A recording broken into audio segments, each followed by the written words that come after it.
Angiospermic seed, या फिर आप एंजियोस्पर्म में ये सारा कुछ पढ़ रहे हो तो सीड भी हेडिंग बना लो, कोई ज्यादा सोचने की जरूरत नहीं।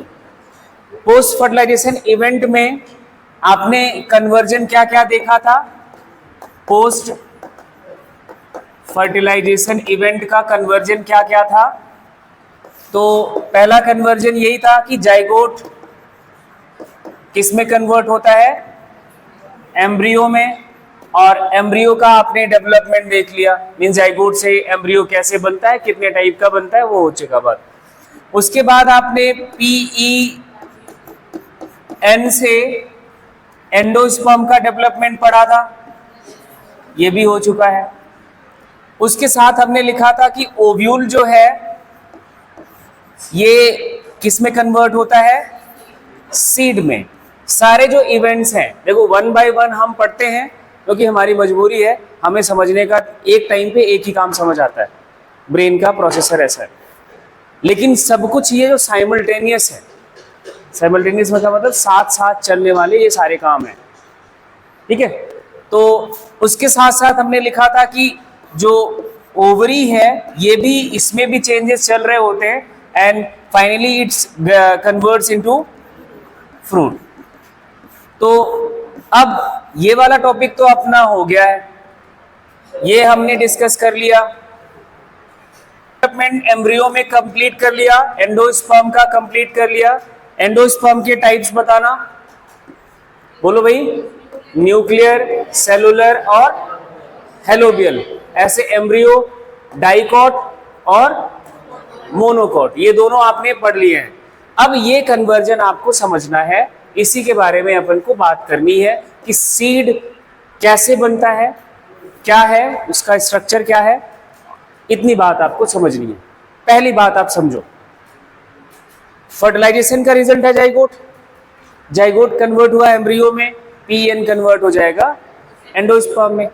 ये दोनों स्ट्रक्चर्स कैसे बनते हैं? फर्टिलाइजेशन के बाद ही बनते हैं, फर्टिलाइजेशन के पहले तो एम्ब्रियो सैक है बस, है ना। तो ओव्यूल में जब ये स्ट्रक्चर बन जाएगा, मतलब फर्टिलाइजेशन हो जाएगा, तो जाइगोट और PEN बन जाएगा और उनका डेवलपमेंट आगे चलेगा। जैसे से वो डेवलप होंगे ओव्यूल में चेंजेस आएंगे and it gets convert into seed. या हम अब ये बोलने जा रहा हूं, अब ध्यान से सुनना, सीड के लिए फर्टिलाइज्ड ओव्यूल को सीड नहीं बोल सकते, बोल सकते हैं। फर्टिलाइजेशन के बाद ही रिजल्ट ये, अब उसके बाद वो डेवलपमेंट, तो फर्टिलाइज ओव्यूल को ही क्या बोलोगे? सीड। तो पहला स्टेटमेंट यही लिखो, fertilized ovule is known as seed.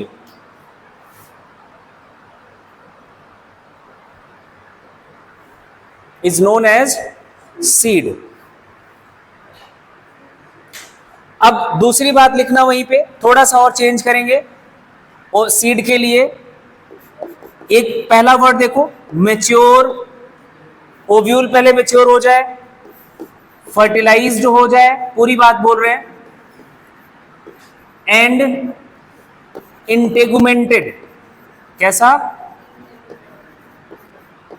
इंटेगुमेंटेड ovule is known as seed. क्या क्या? ओव्यूल मैच्योर हो, फर्टिलाइज्ड हो, उसके ऊपर जो इंटेगुमेंट्स हैं, इंटेगुमेंट याद आ रहा है, इनर एंड आउटर, वो इंटेगुमेंटेड हो, और जब भी वो ओव्यूल ऐसा कंडीशन में आ जाए, दैट इज अ सीड। लिखो ये statement, mature fertilised integumented ovule seed. अब एक टिपिकल सीड के पास क्या क्या स्ट्रक्चर्स होते हैं उसकी बात करेंगे। हेडिंग बना लो, structure of a typical seed या structure of seed. Structure of seed. Seed के पास 3 स्ट्रक्चर्स होते हैं। कौन कौन सा? पहला वर्ड लिख देखो, सीड कोट। दूसरा एम्ब्रियो सकता है और यूज भी हो जाता है इसके बेसिस पर ही आगे हम सीड के टाइप्स पढ़ेंगे। एम्ब्रियो के 7 कोटिलिडन होता है, याद करो स्ट्रक्चर एम्ब्रियो का। स्कुटेलम मोनोकॉट के केस में, डाइकॉट के केस में 2 कोटिलिडन ही होते हैं। तो कोटिलिडन एम्ब्रियो के साथ होता है। ये 3 स्ट्रक्चर्स होते हैं एक टिपिकल सीड में। कौन कौन सा? Seed coat, embryo, endosperm. Actually सिर्फ एम्ब्रियो बोलना ठीक रहेगा है? ये बोला जाए एम्ब्रियो की जगह पे कोटिलिडन के साथ साथ एम्ब्रियो है क्या? एम्ब्रियोनल एक्सिस के बेसिस के पोजीशन के बेसिस पर हम डिसाइड करते हैं कि ये हिस्सा उसका प्लोम्यूल है, ये हिस्सा रेडिकल है, और उसी से सूट सिस्टम है, किसी से रूट सिस्टम, यही बनता है। तो cotyledon along with embryonal axis is termed as embryo। Cotyledon के साथ एम्ब्रियोनल एक्सिस तो क्या कहा जाएगा? ओव्यूल में 2 इंटेगुमेंट थे, ये आउटर और ये इनर। ये दोनों आउटर और इनर इंटेगुमेंट कन्वर्ट होते हैं सीड कोट में। किसमें कन्वर्ट होते हैं? Seed coat. मैच्योर ओव्यूल का जो outer and inner integument gets convert into seed coat.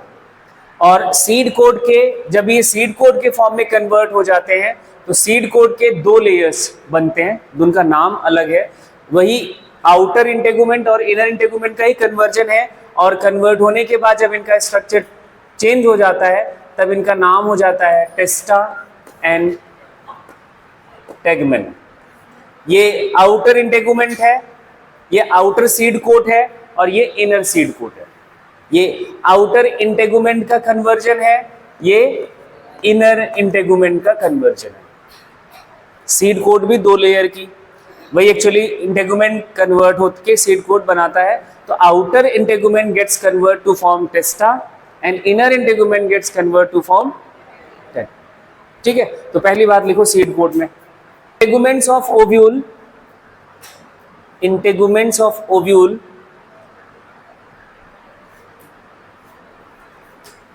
form seed coat which is made up of 2 layers, testa and tegmen, which is made up of 2 layers, testa and tegmen। उसके बाद लिख लेना outer integument, ये बनाता है टेस्टा, and inner integument ये बनाता है टेगमेन। या फिर इसको भी आप नाम रख सकते हैं outer seed coat, general name outer seed coat, और इसको बोलेंगे इनर सीड कोट। आपको एम्ब्रियो के बारे में अब बताने की जरूरत नहीं है, क्योंकि हम एम्ब्रियो के स्ट्रक्चर में ये बात डिस्कस कर चुके हैं। एम्ब्रियोनल एक्सिस के रिस्पेक्ट में हम प्लोम्यूल और रेडिकल डिसाइड करते हैं। प्लोम्यूल क्या बनाता है? सूट सिस्टम, और रेडिकल क्या बनाता है? Root system. आपको जैसा पता है यहाँ पे बस नोट कर लो इनके साथ, क्योंकि यहाँ पढ़ रहे हैं तो थोड़ा सा ये बात पता हो जाना चाहिए। एम्ब्रियो के पास 2 स्ट्रक्चर्स हैं, प्लोम्यूल एंड, ऐसा लिखा जाए, ऐसा लिखें तो ज्यादा ठीक होगा, जैसे थोड़ा सा चेंज करते हैं। Epicotyl, epicotyl has plumule and plumule forms shoot system. अब बात पूरी हुई।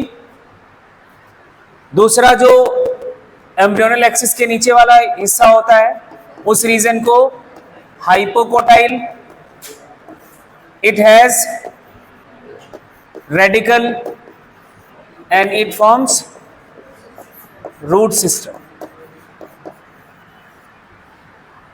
ऐसे। अब लास्ट स्ट्रक्चर की बात कर लें, एंडोस्पर्म की। तो एंडोस्पर्म आपने पढ़ा हुआ है, एंडोस्पर्म कैसे बना, PEN से, है ना, PEC से एंडोस्पर्म बना। सबसे इंपॉर्टेंट बात मैं कई बार रिपीट कर चुका हूं कि ये ट्रिप्लॉइड स्ट्रक्चर है। कैसा स्ट्रक्चर है? ट्रिप्लॉइड स्ट्रक्चर है। या फिर हम बोलें endosperm is the result of triple fusion. क्या बोलेंगे? Endosperm is the result of triple fusion. इस बात को लिखो यहां पे, endosperm is the result of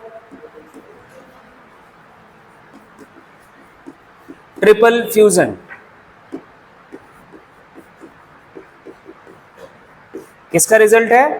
triple fusion का। दूसरी बात, एंडोस्पर्म एक न्यूट्रिटिव टिश्यू है। क्या है? न्यूट्रिटिव टिश्यू है that provide nutrition to the developing embryo. फटाफट लिखो, it is a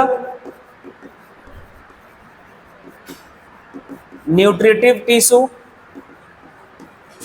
which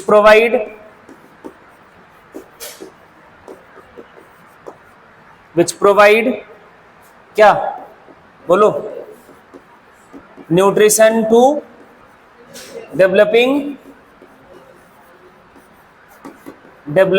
embryo. Developing embryo को ये नरिशमेंट प्रोवाइड करता है। अब आगे जो बात मैं बोलने जा रहा हूं बड़े ध्यान से सुनना।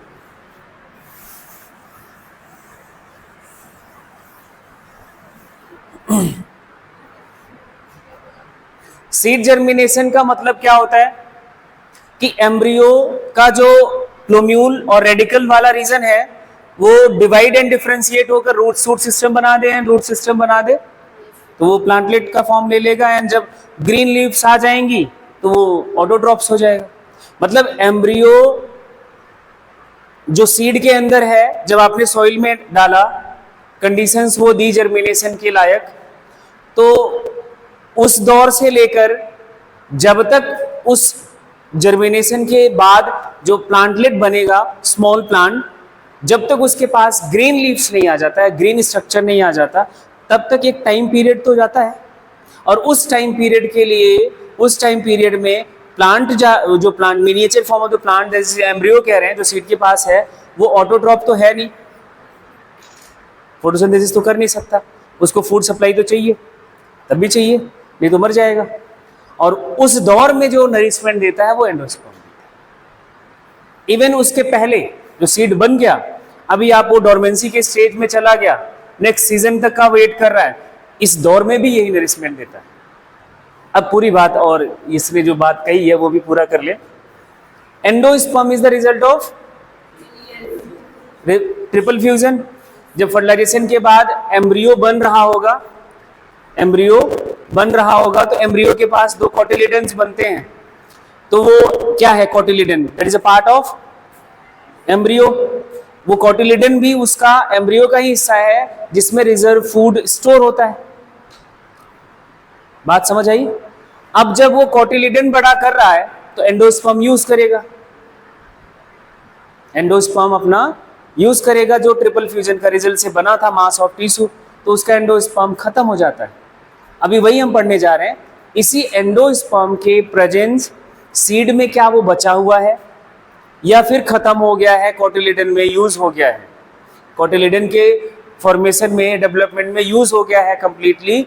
इसके बेसिस पर सीड दो टाइप के होते हैं, endospermic which has endosperm as a residue, and non endospermic जिसके पास एंडोस्पर्म पूरा यूटिलाइज हो जाता है, जिसके बारे में देवी जी ने बोल दिया। ठीक है, उनका एंडोस्पर्म यूज हो गया, अब वो रिजर्व फूड जो न्यूट्रिएंट था वो कोटिलिडन में है, वो भी तो उसी को सप्लाई करेगा, एम्ब्रियो को ही। बात यही है कि कान इधर से पकड़ो चाहे इधर से पकड़ो, बात वही है, काम वही होने वाला है। ठीक है, कान पकड़ना है? अरे कान नहीं पकड़ना है भाई वाले। ये बात आपको महसूस तो हो गई ना कि प्लांट को एक टाइम इंटरवल के लिए प्लांट का जो मिनिएचर फॉर्म है वो भी हेटेरोट्रॉप्स होता है भाई, उसको भी किसी भी सप्लाई पे डिपेंड होना पड़ता है।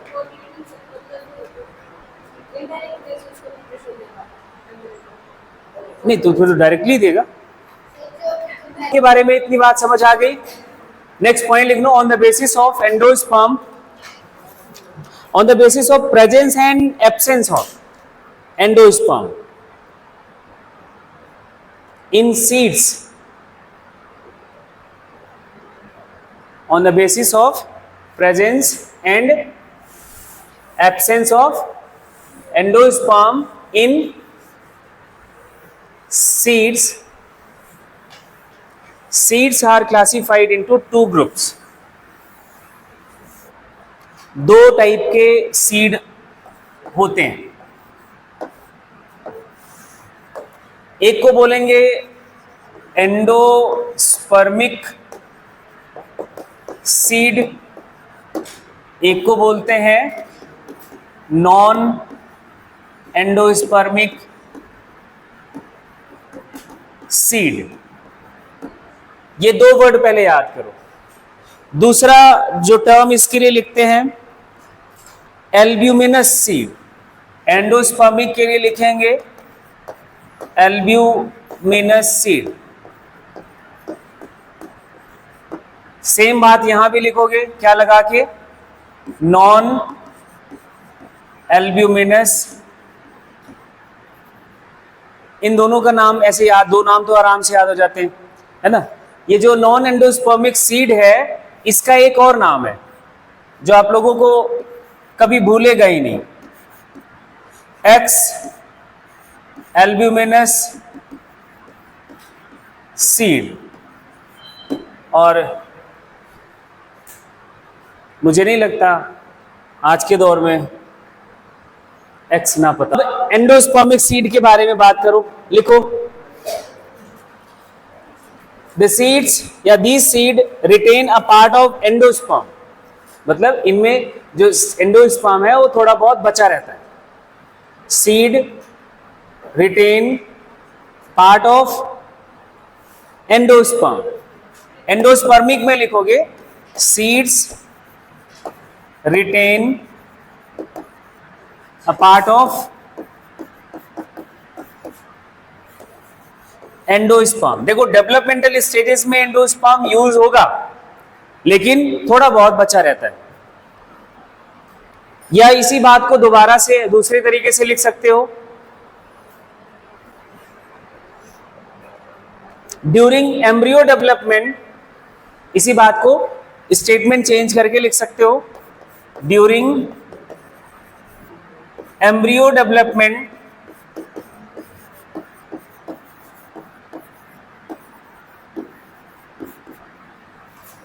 endosperm is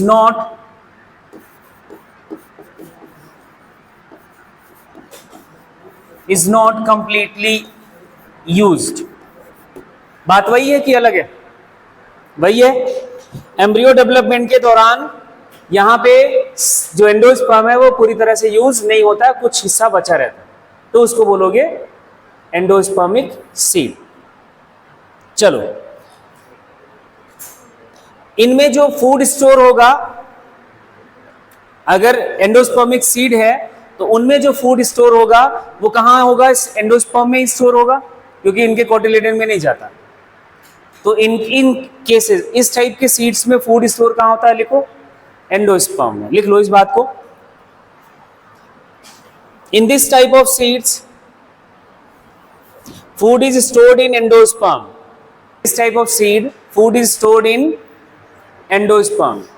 अब ये जो एंडोस्पर्म इन्होंने रखा हुआ है अपने स्टोर करके, इस एंडोस्पर्म का यूज होता है during germination.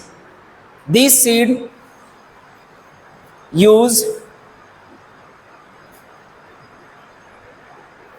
stored endosperm, these seed stored, हाँ these seed क्या लिखा? use stored endosperm during seed germination। अब एक बात बताओ आप लोग, बड़े ईमानदारी से बताना, हाँ ड्यूरिंग सीड जर्मिनेशन इसका जो फूड है एंडोस्पर्म में स्टोर्ड है, कोटिलिडन में ट्रांसफर हुआ नहीं, तो इनका कोटिलिडन कैसा होगा? जो स्टोर्ड फूड था वो कहाँ पे है? एंडोस्पर्म में ही है, कोटिलिडन में नहीं ट्रांसफर हुआ, कोटिलिडन ने यूज नहीं करा, तो ऐसे सीड का कोटिलिडन कैसा होगा? भाई तुम्हें कुछ खाना खिलाया ही नहीं जाए, घर में खूब ढेर सारा खाना मम्मी पापा के पास हो, तुम्हें ही ना दे, तुम कैसे हो जाओगे? इनका जो कोटिलिडन होता है थिन मेम्ब्रेनस होता है, क्योंकि कोटिलिडन में कुछ गया ही नहीं। हाँ ठीक है, लिखो cotyledon of this seed, cotyledon of this seed is thin and membranes.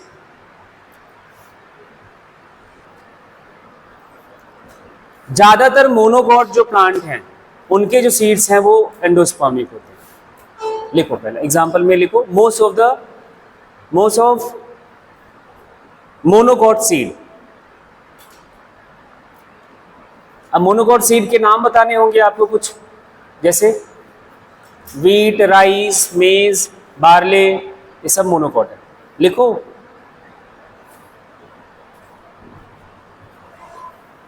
Wheat, rice, मेज, बार्ले, इतना तो लिख ही लो। और मेज के साथ तो आप एंडोस्पर्म देखते हो यार, एंडोस्पर्म सामने देखते हो, सामने ये देखो एंडोस्पर्म। पॉपकॉर्न खाया है? वो जो मेज बेचारा आग लगती है उसको, तो एग्जांपल में क्या लिखा हुआ है कि मोस्ट ऑफ मोनोकॉट का जो सीड है वो कैसा है? कैसा है? एंडोस्पर्मिक है। बट कुछ ऐसे मोनोकॉट्स हैं, कुछ ऐसे मोनोकॉट्स हैं जिनके सीड नॉन एंडोस्पर्मिक है। मोनोकॉट के सीड कैसे होते हैं? बोलो सभी, कैसे होते हैं? एंडोस्पर्मिक होते हैं। अब मैं ये बोलूं कि कुछ मोनोकॉट्स ही ऐसे हैं जो जिनके सीड नॉन एंडोस्पर्मिक होते हैं, तो ऐसा नहीं लग रहा है कुछ एक्सेप्शनल केसेस आ रहे हैं? यही आपसे पूछा जाएगा वो कौन सा मोनोकॉट प्लांट है जिसका सीड नॉन एंडोस्पर्मिक है। ये नहीं पूछा जाएगा कि मोनोकॉट का सीड कैसा होता है, वो तो पता है आपको एंडोस्पर्मिक होता है। और एग्जाम्पल में भी ये लिखा हुआ है कि most of the monocot seed non endospermic, sorry endospermic. अब एक्सेप्शनल केस लिखो, बट ऑर्किड एक नाम ये आपके सामने कई बार आ चुका है। ऑर्किड का जो सीड है वो नॉन एंडोस्पर्मिक होता है, but orchid seeds are non endospermic. एक ही एक्सेप्शनल केस है और बहुत इंपॉर्टेंट है ये। चलिए आगे दूसरी हेडिंग पे आ जाओ, नॉन एंडोस्पर्मिक सीड पे। इसके लिए क्या वर्ड लिखोगे? Such type of seeds do not have, लिखो such type of seed do not have endosperm at maturity. जब सीड मैच्योर हो जाता है उसमें एंडोस्पर्म बचता ही नहीं। Do not have endosperm at maturity. Maturity पे उस सीड में क्या नहीं होगा? एंडोस्पर्म नहीं होगा। तो क्या हो जाता है वो उनका एंडोस्पर्म? बोलो। इनके जो एंडोस्पर्म है वो यूज हो जाते हैं कोटिलिडन के डेवलपमेंट में। लिखो in such seeds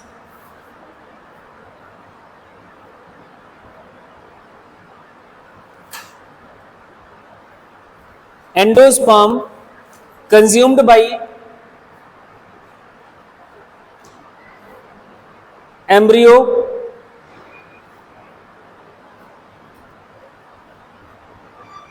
during development and stored in cotyledons stored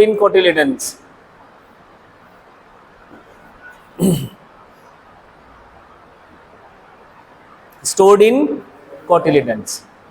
और जब कोटिलिडन में स्टोर हो जाता है इसलिए ये जो सीड होते हैं आपको मोनोकॉट के कंपैरिजन में इनके साइज बड़े दिखेंगे, लार्ज एंड फ्लैसी होते हैं, so that they become so large and fleshy.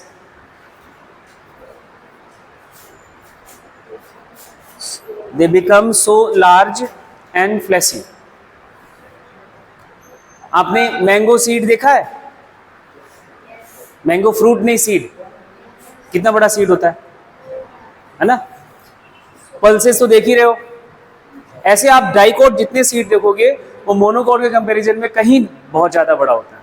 और आप मोनोकोट का देख लो, मुझे लगता है स्वीट वो पोटैटो जो आपका पॉपकॉर्न है उससे ज्यादा बड़ा सीड नहीं होता। एग्जाम्पल लिखो, क्या लिखोगे? मोस्ट ऑफ डाइकोट्स, ज्यादातर जो डाइकोट्स हैं वो कैसे होते हैं? Non endospermic. मतलब कैप्सुला भी कैसा होता है? Non endospermic. Most of dicot के साथ कैप्सुला का भी नाम लिख लेना, और कुछ डाइकोट के नाम लिख लो, जैसे पी, ग्राम, ग्राउंडनट, कैस्टर सीड। हाँ नहीं, कैस्टर मत लिखना, कैस्टर मत लिखना, बस कैस्टर छोड़ के और जो भी नाम आपके दिमाग में आते हैं। हाँ, कैस्टर डाइकोट है, डाइकोट है, बट ये एंडोस्पर्मिक है। बट इन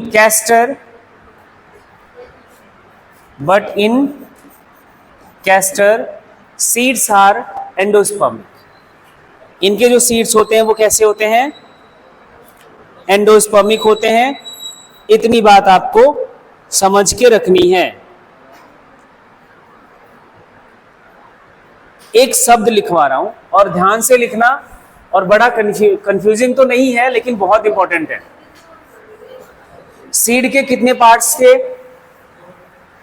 सीड के कितने पार्ट्स होते हैं, बोलो भाई?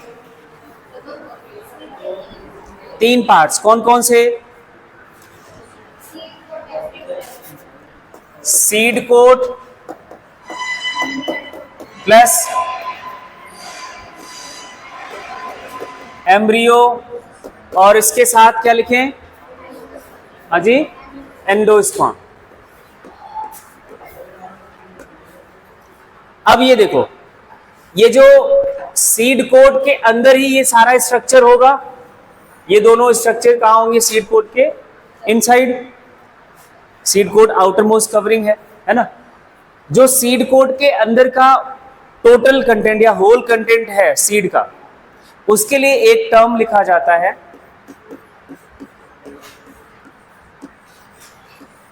कर्नेल। ओव्यूल ही मैच्योर होके क्या बनाता है? Seed.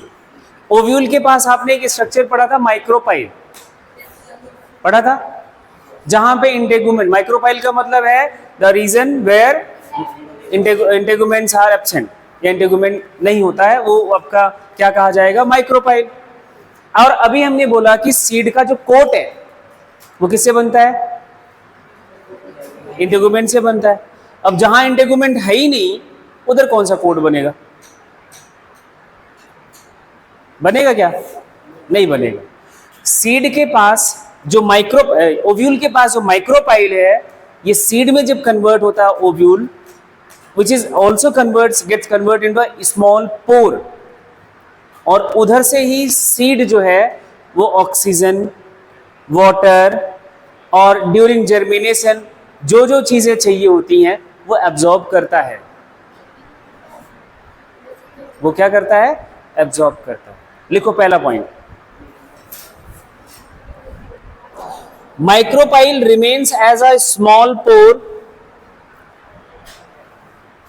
Micropyle remains as a small pore in the seed coat. It is known as germination pore. इसको क्या बोलते हैं? जर्मिनेशन पोर। अब जरा मैं एक वर्ड लिख रहा हूं, इधर देखना जरा। इन दोनों शब्द में, इन दोनों वर्ड्स में कुछ डिफरेंस है? डिफरेंशिएट करने को दे दिया जाएगा तो दिमाग चल जाएगा ना, बना हुआ। डिफरेंशिएट करो जर्म पोर एंड जर्मिनेशन पोर में। अरे भाई वो पॉलन ग्रेन का स्ट्रक्चर है, सीड का स्ट्रक्चर है, उधर से पॉलन ट्यूब आती है, इधर से आपका जर्मिनेशन के लिए गैसेस एक्सचेंज, वाटर का एक्सचेंज, ये सब चलता है। देखो आगे, this pore helps in gases exchange, water absorption during seed germination, helps in gases exchange, water absorption during seed germination. Seed germination, ठीक है। चलो, जब कोई सीड बन रहा होता है इमेच्योर स्टेज में, तो आप उसको कभी फ्रूट से ले लिया हो या से निकाल लिया हो, तो बड़ा सॉफ्ट सा होता है और बहुत सारा उसमें पानी होता है, जैसे आप वीट के साथ करके देख सकते हो, ऐसे थोड़ा सा प्रेस करो तो खत्म हो जाता है, मतलब पिस जाता है। जब वही सीड मैच्योर हो जाए, अब अगर वही वीट का ग्रेन लेके हम चाहें और यहाँ रख के फोड़ दें, नहीं है, इतनी ताकत नहीं है। क्या हुआ, इस मैच्योरेशन के दौरान सीड जब भी इमेच्योर था तो आप प्रेस करते ना, वो सॉफ्ट होता है, फ्लसी जैसा होता है, पिच जाता है, लेकिन अभी नहीं होगा। क्यों, क्या हुआ, इस दौर मैच्योरेशन के दौर में जो water content of the seed है वो बहुत रिड्यूस्ड हो जाता है, बहुत कम हो जाता है। इसलिए सीड जो है, एक तो पहला काम हार्ड हो जाता है, दूसरा कि उसका जो मेटाबॉलिक एक्टिविटी है वो बिल्कुल स्लो डाउन हो जाता है, क्योंकि water is a medium for the metabolic reactions. जब पानी बचा ही नहीं तो काहे का रिएक्शन। दो पर्पसेस है, एक स्लो डाउन कराने के लिए, वाटर कंटेंट मैच्योर सीड में बहुत कम हो जाता है, वो बात लिखना। As the seed matures, water content is reduced. As the seed matures, its water content is reduced and seed become dry. Dry. Bracket में लिखना 10 to 15% moisture by mass.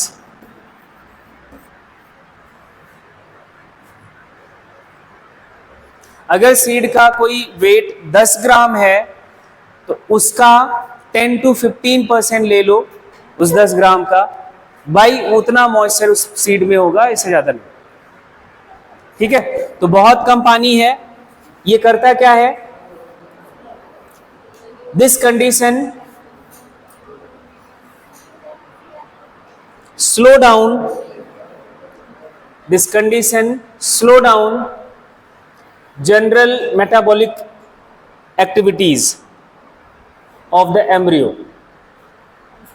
This condition slow down general metabolic activities of embryo, and embryo may enter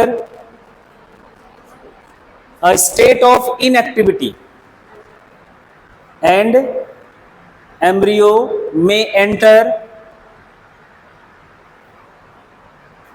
a state of inactivity called dormancy, या seed dormancy, called seed dormancy।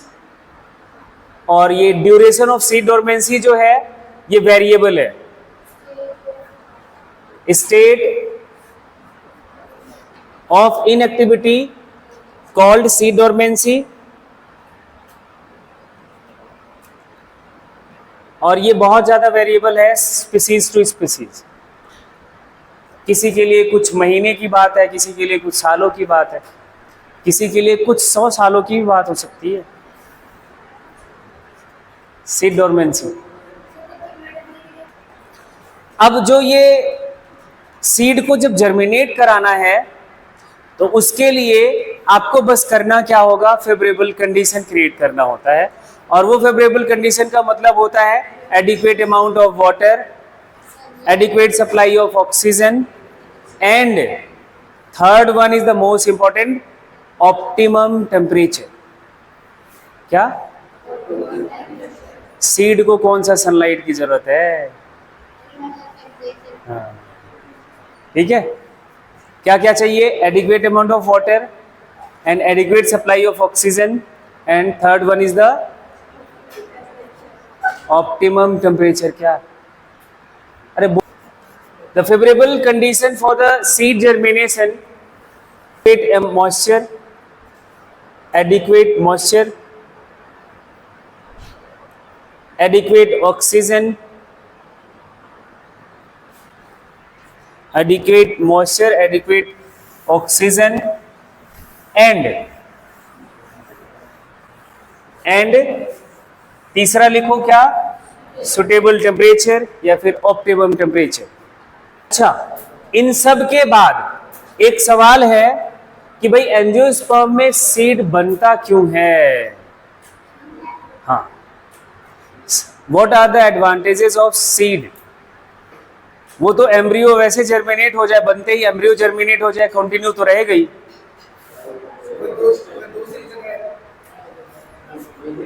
हाँ, dispersal of seed, dispersal of population या dispersal of plant या dispersal of species के लिए ये adaptation है seed का formation, और सीड इसमें बड़ा हेल्प करता है। हाँ, दूसरा, अलग अलग मोड है इनके डिस्पर्सल के, कि कोई एजेंट होता है उनको सीड डिस्पर्स करता है। जैसे आपने एक जरूर देखा होगा कि वो वाइट वाइट से हेयर के साथ कुछ उड़ने लगता है, that is a seed dispersal, है ना। वो दूर दूर जाने की कोशिश में लगा हुआ है, कैलाट्रोपिस का सीड होता है, ठीक है। दूसरी बात, दूसरी बात, जो एम्ब्रियो है वो वेल प्रोटेक्टेड है, उस पे जो प्रीवियस जनरेशन थी सीड के ऊपर भरोसा कर सकती है कि हमारा नेक्स्ट जनरेशन सुरक्षित है। भाई आपको जिसमें सेक्सुअल रिप्रोडक्शन से सीड बन रहा है उसको इस बात का भरोसा तो दिलाओ कि जो एम्ब्रियो बनेगा, जो नेक्स्ट जनरेशन बनाने वाला है, उस इस स्ट्रक्चर में सुरक्षित है कि नहीं। तो वो सीड इस बात की रिलायबिलिटी देता है कि भाई तेरा एम्ब्रियो मेरे पास सुरक्षित है, जैसे ही सुटेबल कंडीशन आएगा मैं। सीड प्रोवाइड, पहली बात, nourishment to young seedlings, young seedlings, young seedlings, हाँ seedlings। क्या अगर कोटिलीडन होगा तब भी वो सीड को ही, सीडलिंग जो उसके पास है, सीडलिंग का मतलब लिख लो ब्रैकेट में एम्ब्रियो, यही तो बनाएगा।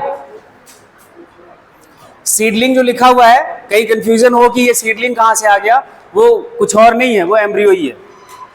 दूसरी बात लिखो, hard seed coat protect, hard seed coat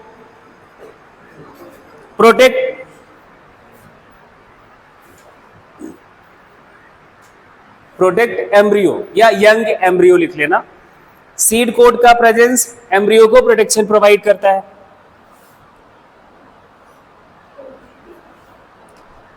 तीसरा लिखो, seed have better strategies, seed have better strategies for dispersal of new habitat, dispersal of new habitat, ठीक है। अब अगर वो डिस्पर्स हो रहा है तो दूर दूर तक उसी के सारे प्लांट्स देखने को मिलते हैं, तो एक कॉलोनी बनाने में भी मदद करता है। सीड डिस्पर्सल आगे लिखना, सीड डिस्पर्सल, इसी में नेक्स्ट पॉइंट है, इसी को आगे कंटिन्यू कर लो। Seed dispersal, seed dispersal helps in colonization. Colonization का मतलब होता है कॉलोनी फॉर्मेशन ऑफ स्पीसीज। जिस स्पीसीज का सीड डिस्पर्सल होगा उसकी कॉलोनी बनाने में ये मदद करता है। कॉलोनी तो समझते हो, कुछ सीड के बारे में बात। एंड एक लास्ट टॉपिक रह गया है, अभी ये कौन सा इस लेक्चर से